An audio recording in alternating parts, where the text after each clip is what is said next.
So, we're still encouraging you to have a staff conversation, since this project really still hasn't been discussed with the planning division or public works, as far as I know. And I just noticed a couple of things on the website. One thing is that I think it's important to post the grant application so that we all understand, what the funding is for, and, what the budget is and how it's been allocated. And just since I work with the HCC, if you wouldn't mind, just correcting their charge and just quote the charge directly from their website. Thank you. Thinking mostly about what my question was really related to the project installation of Black History, it being Black History Month. Any other reflections on that topic?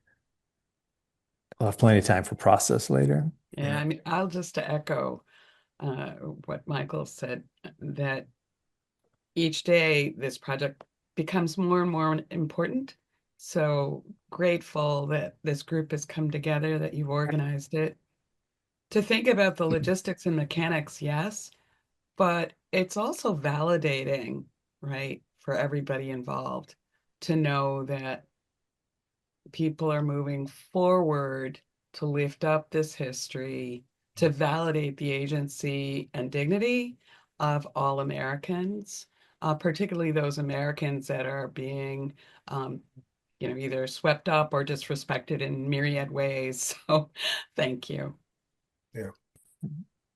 I want to kind of echo what you're saying there, Maria, and think, what maybe this is more of a question than a comment, but I do want to make sure at some point in this process that we include student voices or get their perspective on this. I think this is an incredibly impactful project, specifically for young people. And in a way, this is really timely, specifically for the young people who are looking for answers and looking for guidance and support.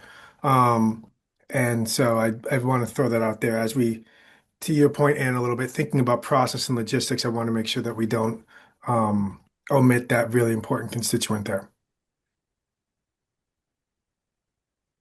Okay.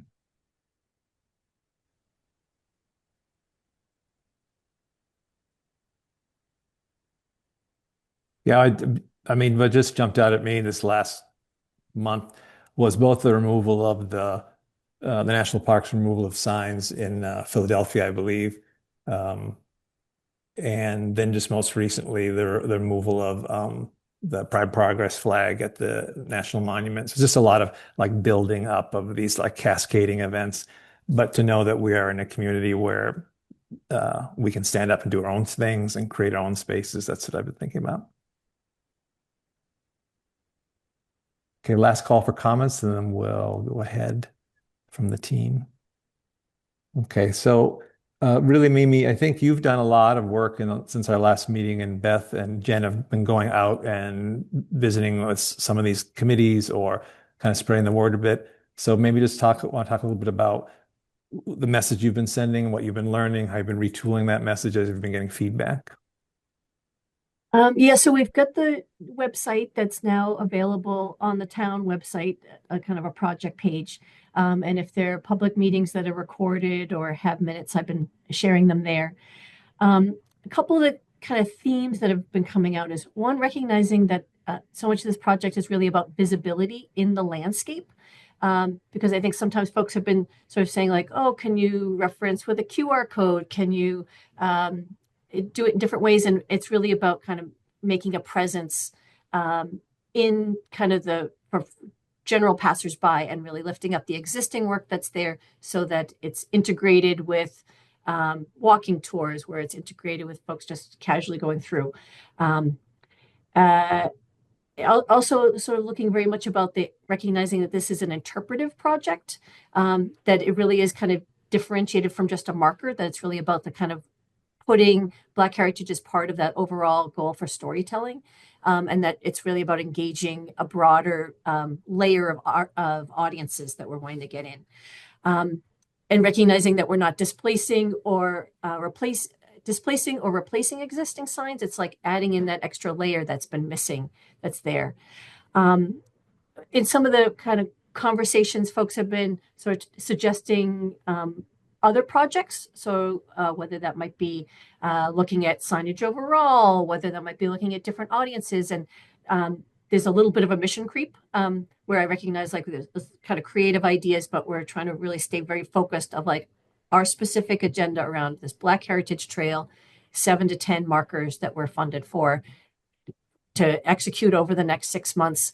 And that's not to kind of debate the pros and cons of some of the other ideas. We're just trying to stay like on our specific mission, and just really grateful that you all have kind of given your time to this particular project. Yeah.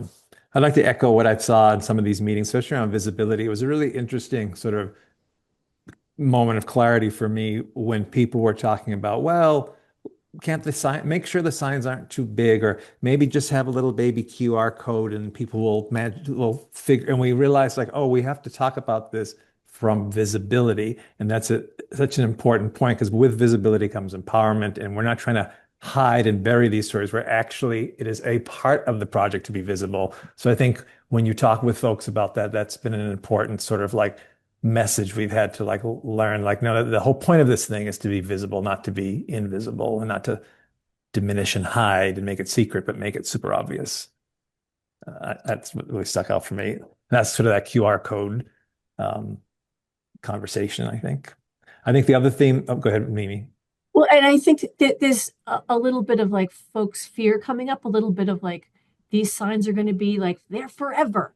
And how big are they going to be? And so there's already like some negotiations of like, you know, what the terms are and the sizes are. And I think we're really trying to align it with like, what's the programmatic purpose that we're looking to accomplish? We're not talking about billboards. We're talking about trail markers, and just asserting kind of the reasonable approach that we're taking to this. Yeah. Joe. Yes.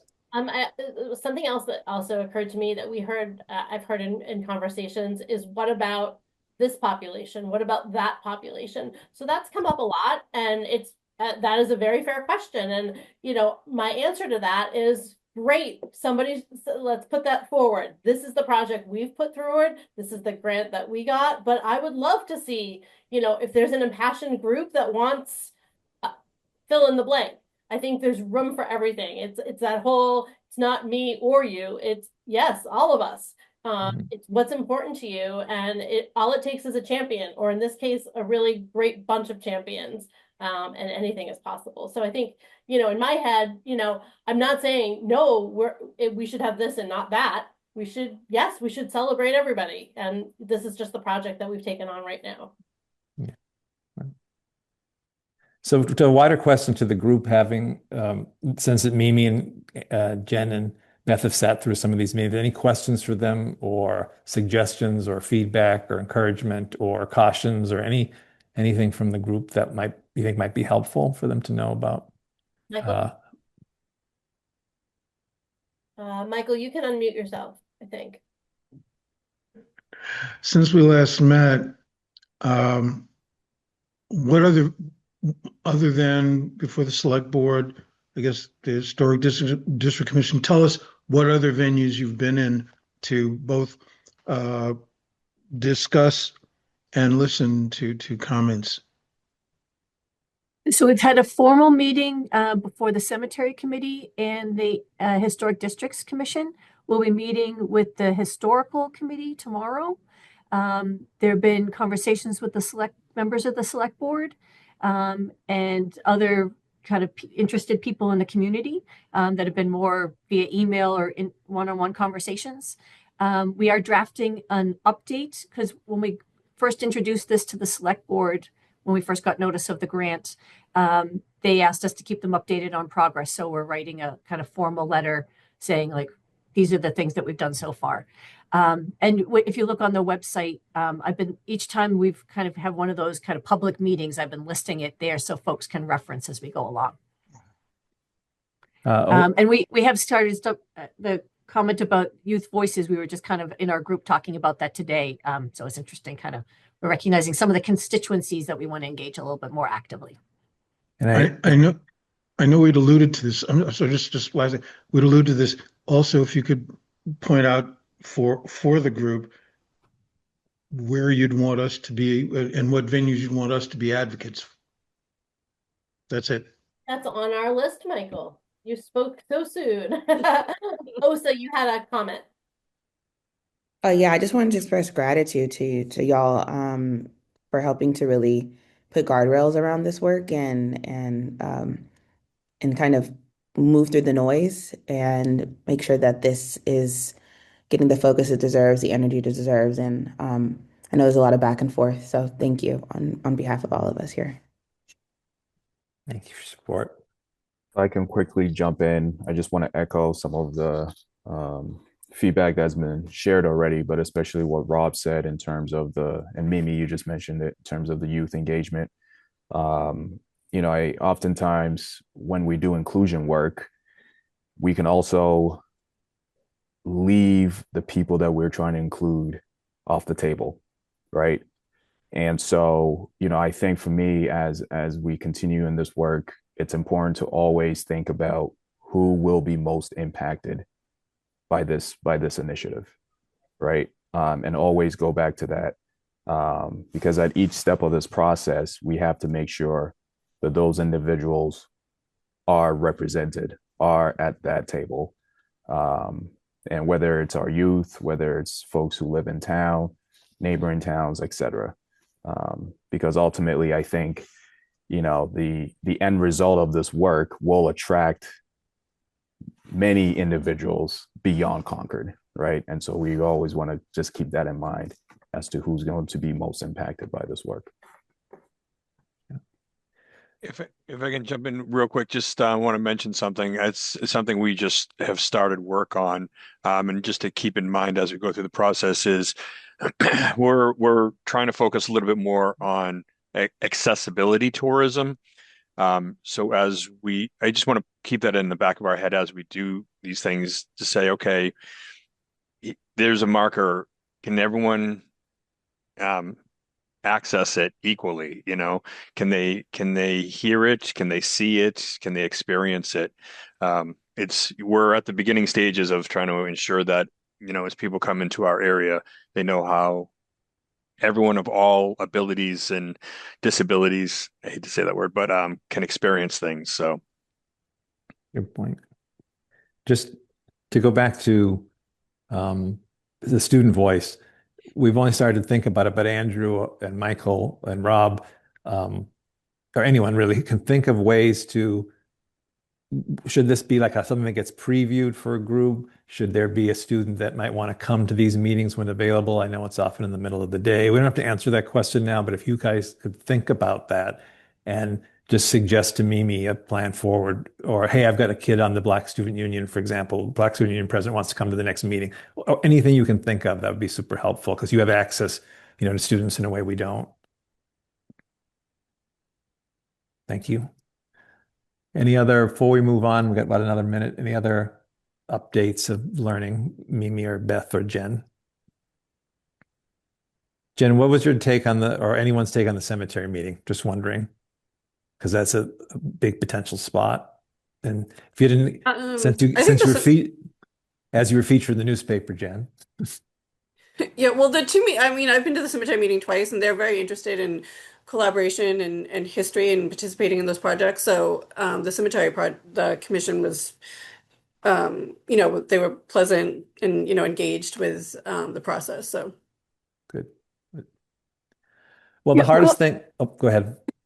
Just going back to Andrew's point, I think as somebody who's trying to shepherd this project through different town reviews, I'm trying to figure out the right balance of recognizing. I shared with the other core members about that Toni Morrison point about racism being a means of creating distraction and kind of having folks, what's the exact quote? The very serious function of racism is distraction. It keeps you from doing your work. It keeps you from explaining over and over again your reason for being.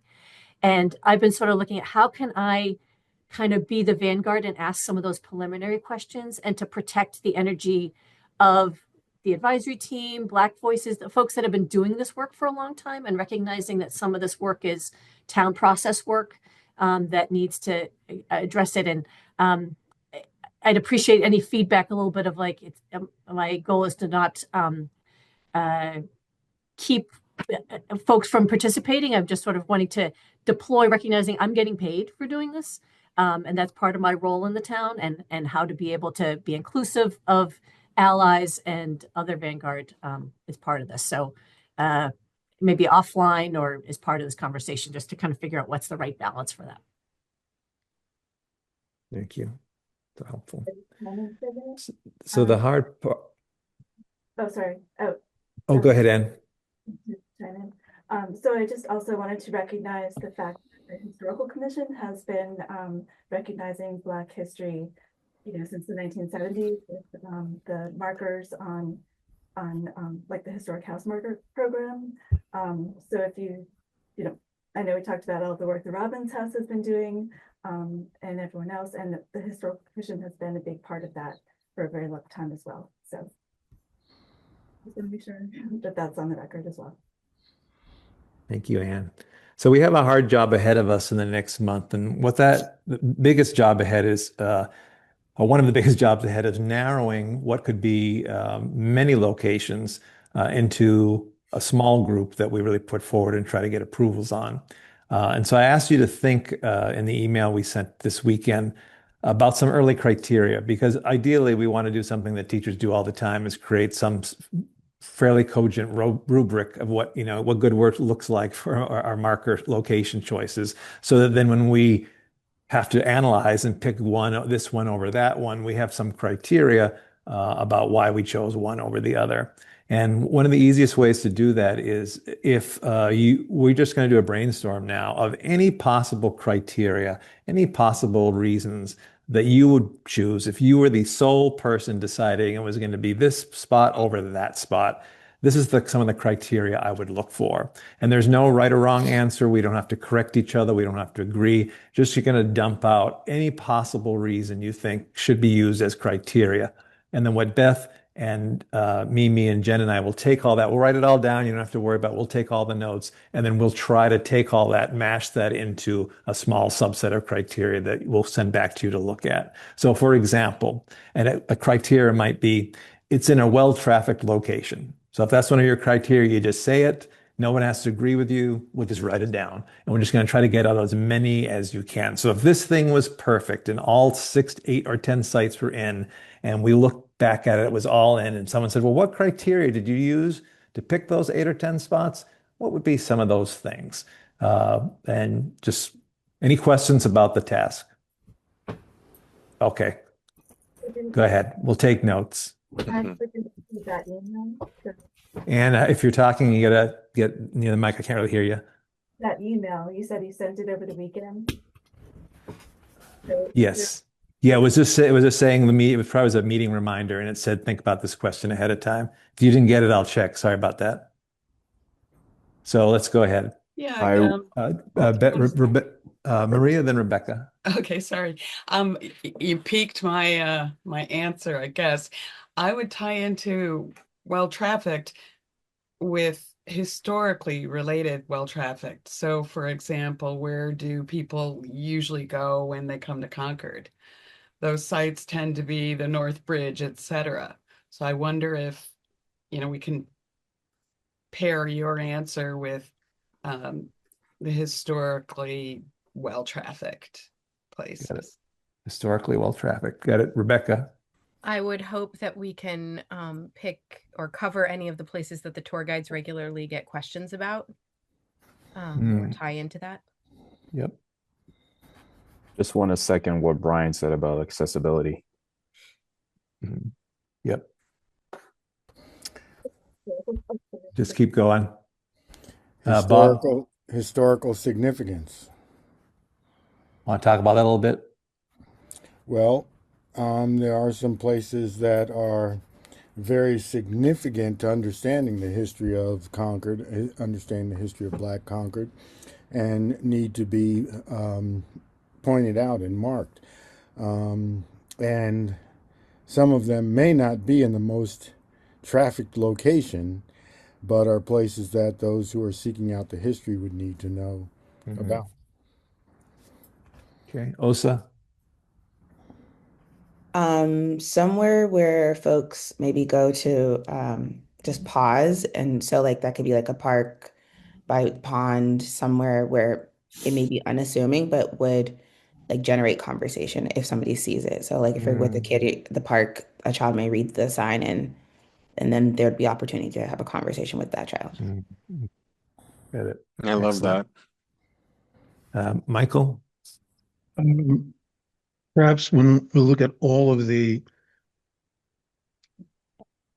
10 or however many sites we're looking at, that they all be part of a coherent narrative that sort of tells us perhaps where we've been and where we're going. That narrative is something that the body will decide, but that when taken together, all of them point toward a coherent narrative.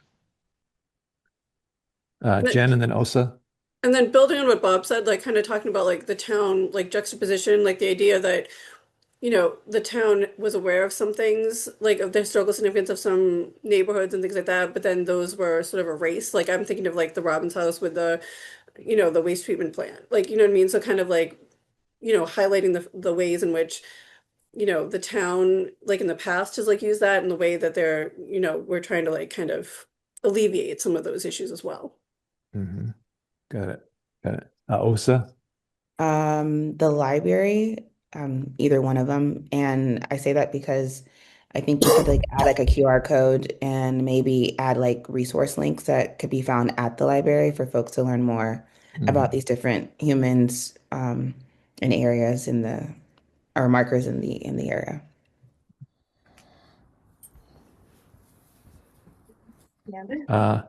Anne, and then Joe. So the Historical Commission recently created a historic preservation plan, which includes a section on themes, and these are universal human themes that we think come across very strongly in Concord. And so the African American history perspective is great, and women's perspective, you know, but these themes are something that you could look at. Got it. Civic engagement, that sort of thing. Joe. I think this is implied in many of the things people have already said, but an on this spot or in this area type marker that we should, and that might not be necessarily accessible, but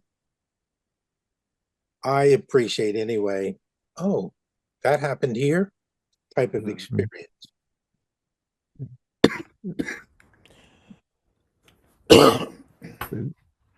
Want to say back some of the things we've heard so far. It might jog people's memory. Does someone have, Mimi or Beth, do you have a few quick notes? I have some too, if you don't. I do. Okay. Historically related, well trafficked. So both mixing up historically related and well trafficked together. Spots that tour guides go to, spots tour guides often get questions.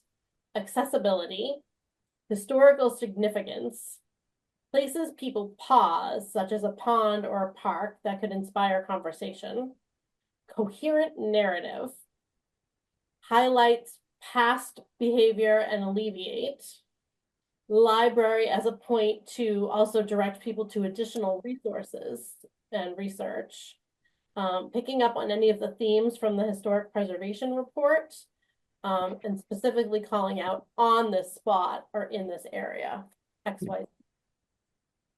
Good.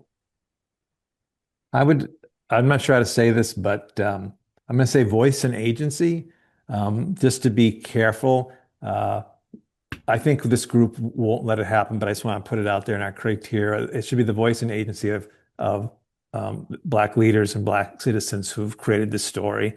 And so I'm just thinking of an example of a house that that may have been helpful during like the Bigelow House, making sure we talk about the Black abolitionists in Boston that they were working with to bring Shadrach Minkins out there. So it's not a story of white savior in Concord, which is something we've fallen into before. I don't think this group will let that happen, but I think I'm saying it clear and out loud. We want to make sure when we look at these signs, they're at the Black Heritage Trail, and that's what it's about.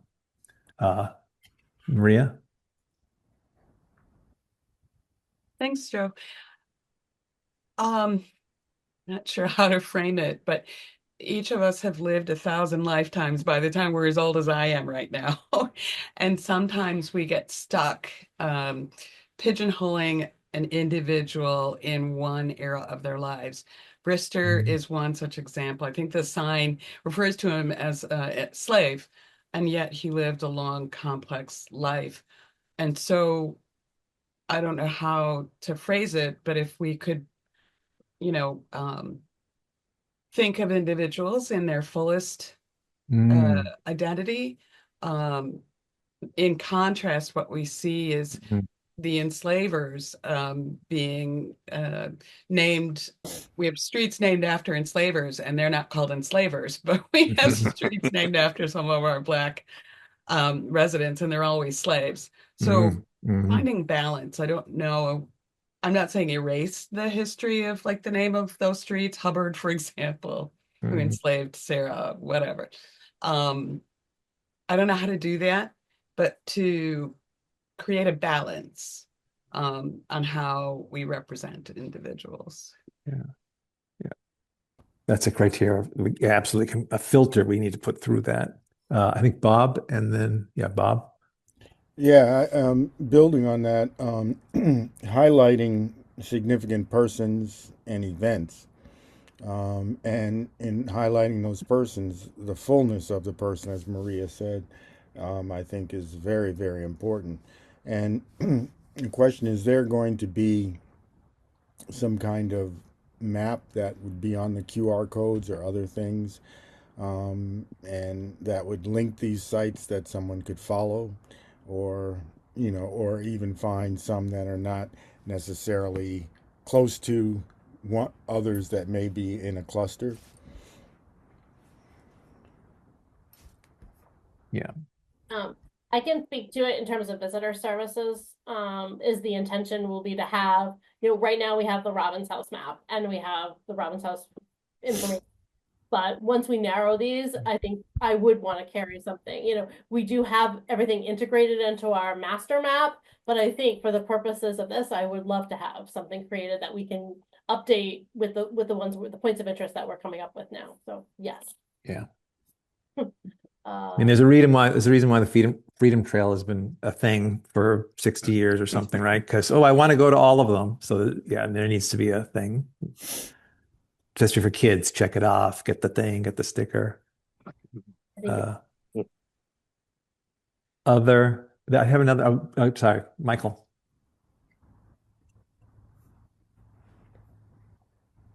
No? Yeah, so to tie on to what both Maria and Bob were saying, and I'm recalling what Mary Hartman said when George Washington Dugan's name was placed on the plaque, being able to tell the stories.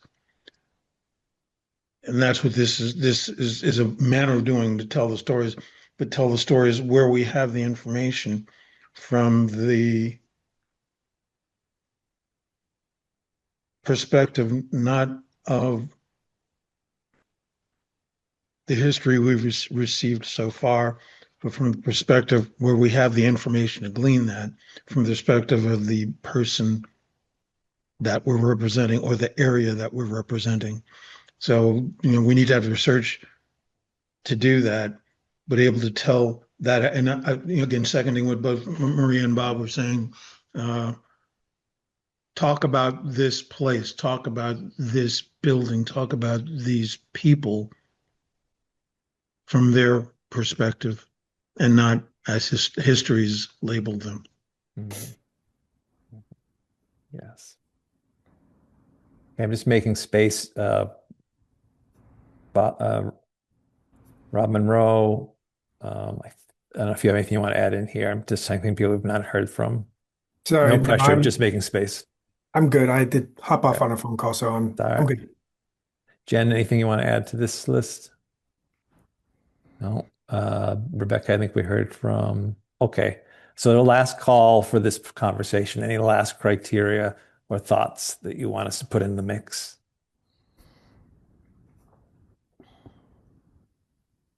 Okay. What we'll do One then, more. oh, go ahead, please. No, go. Yeah.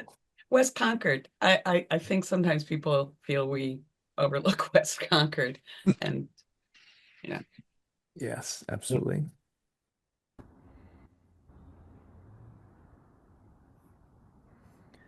So what we'll do then is we'll take all these notes, we'll put them together, we'll kind of come up with sort of a draft set of criteria, which we'll email out so that you can give any feedback or response via email. And then our goal, I think, Mimi, if I remember your schedule, is we would then try to bring to our next meeting and even preview with you ahead of time, hey, of the 40 sites, we think of these 20, here's our initial recommendation for a possible set of 10 to 12, and then we'll have some system where on this call we can kind of narrow and finalize, because the ones that may be in the historic district area, we really need to identify in March so that we stay on timeline for getting through the historic district commissions. Because any of these Black Heritage Trail markers that fall in a historic district, many of them will, not all of them, but the ones that do, the sign itself has to be approved by the Historic District Commission. Signs that are not in the historic district area may have another entity that has to approve. But it's better to be early rather than late. So if you, on your way, next thing you're doing this afternoon or on your drive home this evening, or you're laying in bed at 3 in the morning and you think of another great criteria, don't hesitate to email us anytime. We'll add it all into the mix, okay? Perfect, we're right on schedule. So Mimi's done another hard job we have to do is figure out what these things are going to look like. And so Mimi's done some initial work, just starting to, having dealt with the town on stuff like this before, and knows what works and what doesn't. And I think you've done research about some other places. So do you want to talk about some design considerations?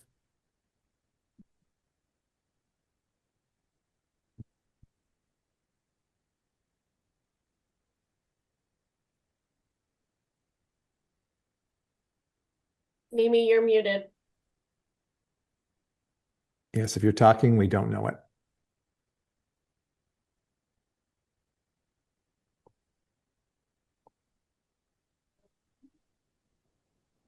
I can't force unmute her, can I? Oh, there you go. Okay, sorry about that. I've got too many windows open. Let's see if I can share again. Yeah, we can see it. Oh, can you see the slideshow? Yep. Yes. Okay. So for the design criteria, we're recognizing that these are trail markers. So we want them to kind of look as a set. We don't want to have individual designs. So we want to recognize this is the same part of the individual sites will be telling the story of that location, but they're part of that bigger narrative, as you were all talking about, kind of that fuller story. And visually, we want them to kind of tie together, which is going to be a little challenging because chances are these are going to be, some might be near a private house, some might be in a public space, some might be in the commercial center, one might be in the woods. So we want to sort of think a little bit of like, at least if they're not identical, that they're similar enough that they can sort of almost like you've got the same, morning to night outfit, to work. And recognizing that these are going to be signs out in the public realm, that they need to be durable, all weather, and that they have to fit the installation standards for public infrastructure. Recognizing that these are going to be pedestrian in scale, that people are going to be walking up to them, so they're not going to be like large ones that you're driving by. They want to be legible from about 4 to 6 feet away, and you all have seen kind of these types of thing. We want to have kind of use some of the vernacular so that the same way when we all see a street sign, you just with a quick glance out of the corner of your eye, you recognize it of like this is a wayfinding traffic related one. We want to have some of the visual cues that recognize that this is got cultural information in it. And we recognize that we're going to be doing interpretive content. So we want it to actually have that content within it. We don't want it to be so Spartan that it's not meeting our goal for visibility. And again, is part of a set. So to reference some of the historic districts guidelines for signage that they have in their materials, there. Your slide is not advancing. Oh dear. Again, I've got too many things. Can you see it now? The Yep. HDC guidelines? Yes. All right. So for the HDC guidelines, these would be relevant for the ones that are in the specific historic districts, but Concord's historic districts are quite expansive. And again, if we want them to work as a set, we want to kind of have them match what they are requesting. The guidelines, as they appear, seem very oriented towards businesses. So we might need that might have to adjust, recognizing that our signage would have a different purpose. But in terms of some of the general principles, it talks about reflecting the historic context in which the signs are in, sort of that they should be kind of in dialogue with it. The guidelines generally like all the surfaces to be painted, so they don't like raw material. It prefers serif fonts, raised or carved letters, dark background and light lettering. And in terms of like the mounting for the signs, the preference is for wood or wrought iron. So in a perfect world, and if we were wiping the slate clean across the town, folks have maybe seen like branding guidelines where they sort of especially in created neighborhoods like Assembly Row or industrial parks, that they have them all perfectly fit together. We're in an ever-evolving community with layers of history, and that's part of what makes Concord really interesting. So there's a way in which we're working with a set of existing signage in our landscape that is not as perfectly orchestrated. But at the same time, we're sort of looking at like being part of the existing conversation in the landscape. So we're not wiping the slate clean, but we're recognizing that some of the signs that I'm going to be showing you are some of the existing one in the landscape that we're going to be in conversation with. So I found this amazing website called Historical Marker Database, where it's kind of basically crowdsourcing. People have been putting up markers. And so I've been using that as a reference for both finding signage in Concord, but also around the country. And this is just some of the possible signs that you could see that have been in the area. So I'm going to kind of go through a little bit based on materials and kind of approaches. So oftentimes these type of markers can be done in cast metal. This is probably beyond the scope of our budget, but this is a lot of times markers, especially that have this kind of historic content, are presented. So sometimes they're mounted into stone, sometimes they're on the property itself, sometimes they're on poles. And the shapes often dictate a little bit about what the content is. So for example, this one in the top right corner is to mark the last survey point that Thoreau surveyed, and they used a survey marker. Some of the other ones that spoke a little bit, like if it's just for a particular building that's kind of standalone, it typically has a more modest plain shape, where if it's part of like a larger initiative, like this one for the anti-slavery historical markers in Ohio, that it's kind of a little more comprehensive, and it sort of speaks a little bit to like that larger set. There are a number of painted signs, especially in Concord, that are related to specific locations. So the Wright Tavern, the Mill Pond, these are some of the historical house markers that the town has been doing. I don't know if this is painted, but it kind of has that similar look. Then, especially for these type of interpretive markers, oftentimes they're done with digital printed panels. So this one in the right-hand corner is in front of the Robbins House, some along the Minuteman Trail. And oftentimes when they're in an interpretive context, they're presented in sort of an angled format. But sometimes that kind of digital format is also done in more of a marker type of sign, as you saw this one here, and sometimes they're on individual properties. So some of the examples I'm giving you aren't necessarily in Concord, just I was sort of looking at all kinds of different approaches. Then there's also aluminum signs, and these are most commonly seen in street signs. So here in Boston for the Black Heritage Trail, they're often used for more wayfinding, just for kind of moving about, and they have less content in them. But you can see that sometimes in some communities, they do have kind of more content on them. sometimes with graphics, sometimes without. But they're oftentimes kind of have sharp edges and are mounted on a single pole. And then because we're doing a trail, we might want to reference the kind of vernacular to designate a trail, which often has very much a linear shape to it. The one on the far left, when it's actually mounted straight onto a wooden pole, you see that more often in rural contexts, which maybe wouldn't work in some of the sites that we've been looking at. Some of them have, when they're in a more urban context or a kind of commercial context, they sometimes have the two poles and really kind of take up a little more real estate. This one is kind of closer, the one on for the International African American Museum, kind of straddles a little bit of both. If it still has that linear approach, a little more text, because it's got that interpretive function, but maybe doesn't fit quite as much with the town style, but that's another approach.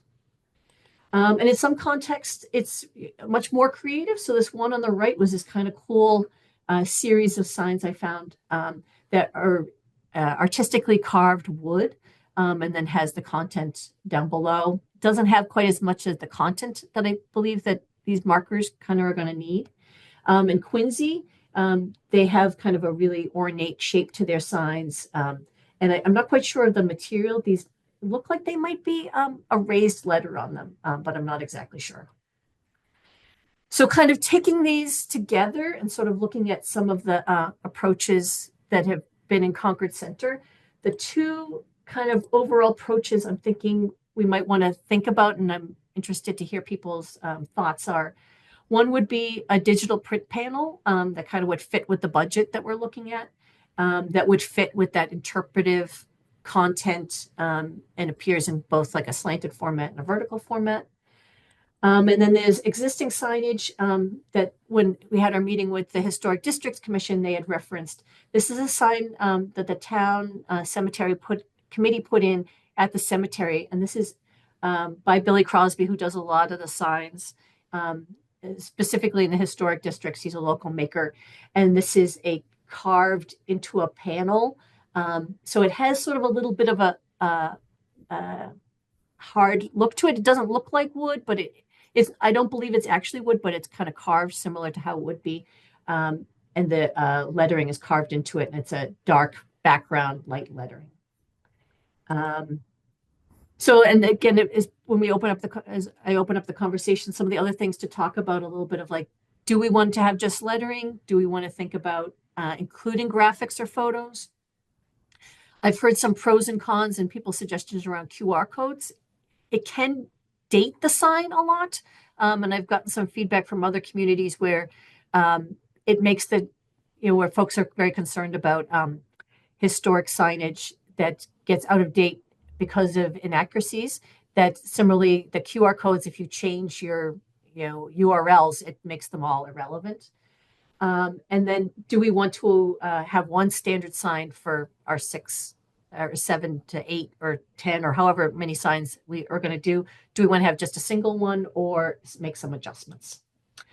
So I recognize I just threw a whole lot at you, but I'm kind of curious to see what kind of thoughts initially come to people's minds. Okay, I think we had Osa and Maria and Michael.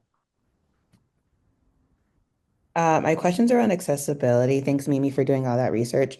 In this work that you have kind of uncovered, was there any recommendation around which signage is the most accessible? So somebody had recommended to me to look at some of the new signage that's going in DC that have got recordings connected with it, and ways of using QR codes to access additional materials. Because we're kind of basing this on the existing materials that are from the Robbins House, so we've got that kind of accessibility through that, and oftentimes we also have the companion walking tours. I wasn't sure how mission critical that might be. And I'm also aware we only have a 6-month lead time. Maybe we can layer in some of the other accessibility issues. I think some of it might have accessibility is going to be key in terms of where they're placed. We don't have the best pedestrian access points through Concord. So that's the other factor, both the signs themselves and the locations. Thank you. Maria, Michael. Thanks. It's exciting. I have to say I'd be happy with any of those, but I would imagine that the guardrails would need to be around, of course, expense. So it would be interesting to look at the ones that you could afford. If you're making 10, then which one, which design can you afford?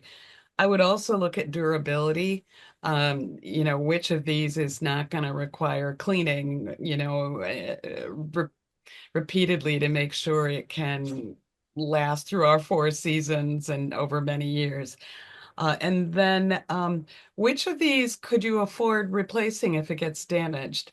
I've sat in interpretive training and development of historic site signs through IMLS and NEMAC, and we unfortunately see the damage done to these signs by individuals who are just, really angry that they exist. And, as Emmett Till signs, they replace them 2 or 3 times every year because people shoot at them.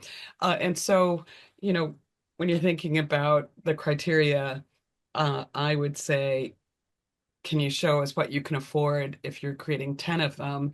And then within that, what's the easiest care and maintenance and durability? And if you needed to reproduce them, that's my dog. Sorry, he's barking. He's very active. If you needed to reproduce them, what's the cushion in your budget so that you could, along with everything that's been said about accessibility, and the signs that we created in front of the Robbins House went through that accessibility process. Related to accessibility as well is appropriate technology, maybe no or low technology, because it always breaks and it's hard to use. And so these are things you're familiar with already. Thank you. Michael. Again, thank you, Mimi, for doing really a great survey. It strikes me, along with what everyone else has already added so far, which I agree with, strikes me that we might be looking at 2 types of signs.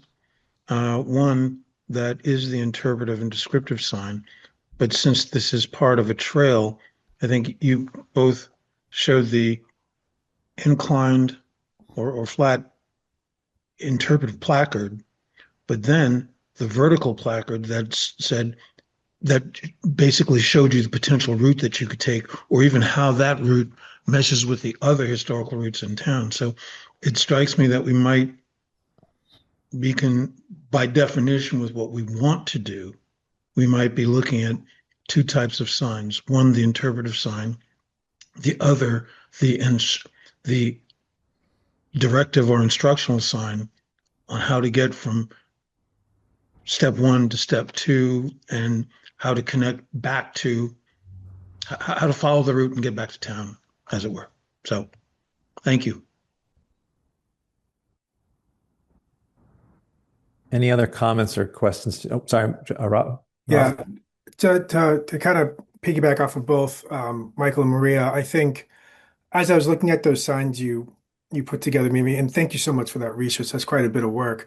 I'm a little bit more sympathetic to non-artistic signs that are not raised or have, that require a lot of artisanal work, partly because Black history is still rather dynamic, right? We find new things, we're unearthing new things, we're getting, wonderful surprises throughout history. And to the extent that we would be able to update, revise any of this stuff that's in a fairly cost-effective way, I think that would be an important part of the process to also, that to me, that's a teaching thing as well. Like we revisit this history over and over until we get it right. And so I like something, I think one of them was the aluminum cast ones that you had up there, Mimi, it's pretty standard. It's not too flashy, but it's something that could be, taken down, reprinted in a fairly cost-effective way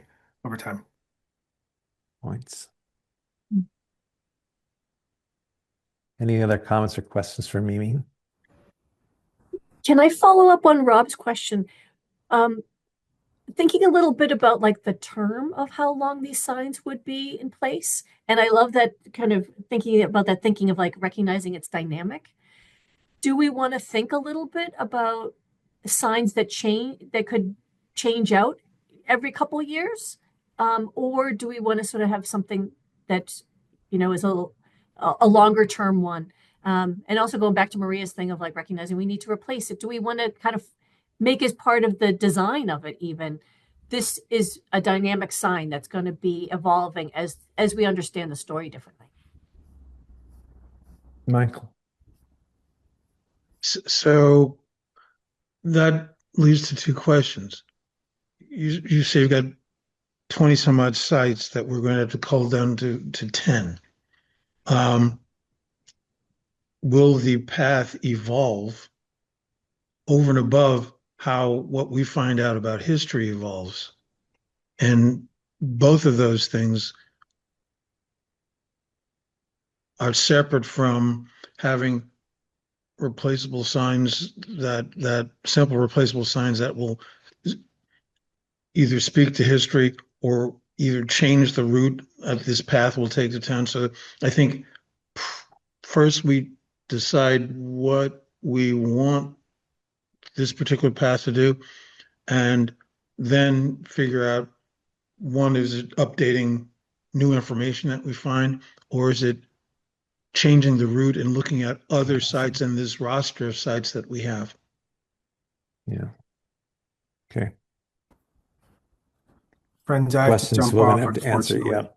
Yeah, we're getting near time here. I gotta Thank go. you, Rob. Thank you, guys. Rob, you'll be at the historical Tomorrow commission night. I'll be there tomorrow night. Yeah. Okay, Yeah. thanks. So Mimi, I think what you're hearing is the science stuff was helpful, and I think you're going to need to take the feedback you've got so far and do some narrowing. And if folks have other thoughts on that, please get them to Mimi. I'm being aware of our time. We only have a few minutes left, and one of the things we wanted to make sure you do is know about some upcoming meetings, because your presence is important. And I think tomorrow night at the Historical Commission, that is an information meeting. We're sharing information with them, and they'll have questions. Mimi and Jen and Beth are leading the presentation, but if you have time, it's a Zoom meeting. You can just visit and listen, and there might be an opportunity to provide feedback. If you can be there tomorrow at 7, probably less than an hour, would be excellent. And then for sure, there's an upcoming meeting in March. I don't know if we have the date yet, Mimi, where the select board will look at this again. I think that would be an important time to have as many of the folks on the advisory committee at that select board meeting. Do we have a date for that yet? No, we don't have a date for that Okay. yet. So those are what other ones are coming up that would be helpful to have an advisory member at present? The only one that we've kind of got an agenda for is the historical districts Okay, tomorrow. so tomorrow night. But there are a couple. There's a kind of couple key deadlines to put in people's frame because I'm trying to figure out how to balance like having a robust conversation and recognizing like, all right, we're moving at a pretty fast clip. The Historic Districts Commission, I'm anticipating, would need to review these signs at least twice, and our kind of deadline. Our whole project, kind of working backwards, is we have to get this approved by the select board for their June 22nd meeting, which means we have to meet their agenda by June 15th. To be able to appear before the select board with an approved project, and assuming the HDC needs to see the project twice, that means our selection of locations and sign designs need to be finalized by March 30th. That's the deadline for their May 6th meeting. So if we got onto their agendas for May 6th and May 27th, and then assume if they give it whatever sites they approve that could then go before the select board. So that's kind of our framework of sites and designs by March 30th. So our goal will be at the March meeting to have sent you enough information ahead of time to the advisory team so you can understand a bit about the criteria we're going to use for site selection based on the feedback you gave today. And Mimi will have narrowed sign design based on the feedback you have given to her today, or that you send to her in the short order. That's really the homework then, to keep an eye on criteria and proposed sites, keep an eye on proposed design, and then please come for now to the Historical Commission tomorrow night at 7 online, and then we'll keep you updated on others that come up. Did I get that right, Mimi? Beth? Yeah, I Jen? think it means that the next meeting, we basically have to finalize our locations and be pretty close, have at least some parameters for our design at the next early March meeting that we can refine a little bit more through the month with, talking to sign makers and things like that. Good. Just So for the then- good of, go ahead, Jen, Oh, sorry. sorry. So then should we suggest that people start looking at sites and maybe start submitting them to Mimi like in the next few, you know what I mean? Like even before the March meeting, just so that we'll have Yeah, kind of absolutely. a Yep. template. Yeah. We're gonna try to get the criteria out within the week to this group and then start some suggested sites. And then you can do the same. If you're like, hey, I don't know what you're doing on your list, but for sure, I think the cemetery needs to be on there, for example. But we're definitely going to send something so that when we come to the meeting in March, it's not new information. We're just narrowing, discussing, and maybe doing some deciding. That makes sense. And there are some less formal meetings in the next couple of weeks as well. So run the historic issues coffees. That is at 8. Is that right, Joe? We'll send the data out. Yeah, it's 8 a.m. It's not till March though. Yeah, March something. They canceled February, but yeah, we'll get those out. Tomorrow I host a tourism huddle meeting. Brian will appreciate this. Sit around and talk all things tourism. So I will be talking about it then, as well as anybody on this team is more than welcome. Tomorrow we are being hosted at the Walden Woods Project to meet Jennifer, the new curator, and tour the library. It's always a really great meeting, very informal, very much how can we help each other? What do we need? Yeah. To Yeah, I others. think the more socialization we can do in the community, the better. So, Michael and Andrew, if you think of ways through the school district or that school committee just to socialize a little bit, little previews about what's going on, the more people know about it and hear about it. Next week, Joe Zellner and we'll be at a town, an employee event for Black History Month. We're showing the Patriots of Color film. Joe's going to participate as John Garrison, Ellen's brother. We'll talk about it there. Just the more people are aware of it, I think it builds understanding. There's the Kicks event too. I'm sorry? Kicks event at the library. Oh, yeah, yes. Robin's House has 2 events coming up. Jen's speaking in Boston on Friday night. Robin's House is doing the sneaker event at the library next week. Got to keep mentioning these. Basically, every chance you get to someone to talk about it. Even the people that don't want to talk to you in line at the grocery store, talk to them about it if you can. We'll try to send notes out quickly after this meeting. So do your homework all at the last minute. And Mimi, you've perfected the presentation. I think that'd be something for the advisory committee should have your latest copy, just if you're interested, the slideshow that she's using. And she has a great set of notes that goes with it, so it's consistent. And there you might enjoy skipping through those because it helps you talk about it in different ways. Some great data about the increase in Black population in the country and in Massachusetts. Just curiosity, does anyone take a guess what from 2010 to 2025, the percentage increase in Black population in the state of Massachusetts? Think a number in your head. And it was surprising to me, it's 44%. So there's a 44% increase in Black population in the state of Massachusetts. And nationally, numbers not quite so large, but that kind of information, keeping that in front of people to help people understand how important this is to not only our country, but our local community. Okay. Any last comments from the group for the good of the order? Michael? On your last comment, that the stuff that I'd read, that at least with respect to the Commonwealth, that a lot of it was the immigrant Black population coupled with the loss of native Black population. I thought that was my interpretation. I don't know if anybody else got that read. No? No, I'd have to go back and look to quote accurately. Okay. But it's definitely the immigrant population is part of it. People, the diaspora, for sure. I think it's a whole equation, not to get scientific on it, but it's the net rate of reproduction. So it's that balance of in-migration, out-migration, births minus deaths, so that the Black and brown population of the U.S. writ large is going to double, by 2040 or whatnot. I don't remember exactly what the year is. while the birth rate among non-Black and brown folks, particularly white non-Hispanic, is declining below a net rate of reproduction rate, which is why we are in the political state we're in right now. Okay, you have a scientist on the, good to have a scientist on the group. Interpret data. Thanks, Maria. We really need that. Thanks, everybody. Okay. Thanks, everyone.